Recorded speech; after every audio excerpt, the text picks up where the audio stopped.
এবং সবচেয়ে ভয়ঙ্কর ব্যাপার হচ্ছে আপনি যখন কারোর উপর জুলুম করেন, ওই মাজলুম আর আল্লাহর মাঝখানে কোনো ফারাক থাকে না।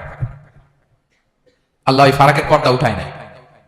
বিষ্ণু বলেন, ইত্তাকি দাওয়াতাল মাজলুম, তোমরা মজলুমের বদদুয়াকে ভয় করো, খবরদার। কারণ ফাইন্না লাইসা বাইনাহু ওয়া বাইনাল্লাহি হিজাব, তার আর আল্লাহর মাঝে কোনো পর্দা থাকে না। দোয়া করলেই ওটা আরশে যে কবুল হয়ে যায়। আল্লাহ তাআলার চারিপাশে অনেক পর্দা আছে। কেউ কেউ বলে ৭০,০০০ নূরের পর্দা। এই ৭০,০০০টা সহিহ হাদিস দ্বারা সাব্যস্ত না, কিন্তু অসংখ্য অগণিত পর্দা, এবং পর্দাও এটা নূরের পর্দা। আচ্ছা বলেন তো, জানলা দিয়ে বাইরের আলো ঠেকাতে আমরা দেয়ালে জানালায় কি লাগাই? পর্দা লাগাই। পর্দাটা কিসের তৈরি?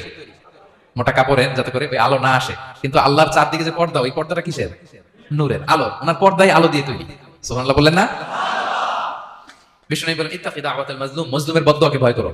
ফাইন্না লাইসা বাইনাহা ওয়া বাইনাল্লাহি হিজাব, কেউ যখন মজলুম হয়ে কেঁদে বদদুয়া করে, তার আর আল্লাহর মাঝে ওই পর্দা থাকে না। বদদুয়া করছে, ডাইরেক্ট কবুল। খবরদার আমার পেনাঙ্গের ভাইয়েরা, আমরা যেন জালিম না হই।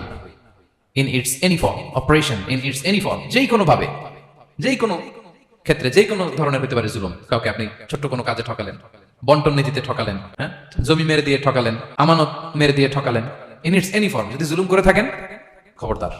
মজলুমের কান্না কখনো বৃথা যায় না। মজলুমের কান্না কখনো বৃথা যায় না। জীবনের কোনো না কোনো সময়ে এর প্রায়শ্চিত্ত আপনাকে করতে হবে। জীবনের কোনো না কোনো সময়ে এর প্রায়শ্চিত্ত করে আপনাকে মরতে হবে। তাহলে কোন বিশ্বাসী কি জালিম হতে পারে?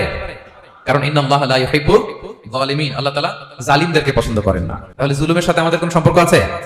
হ্যাঁ, কোনো সম্পর্ক আছে?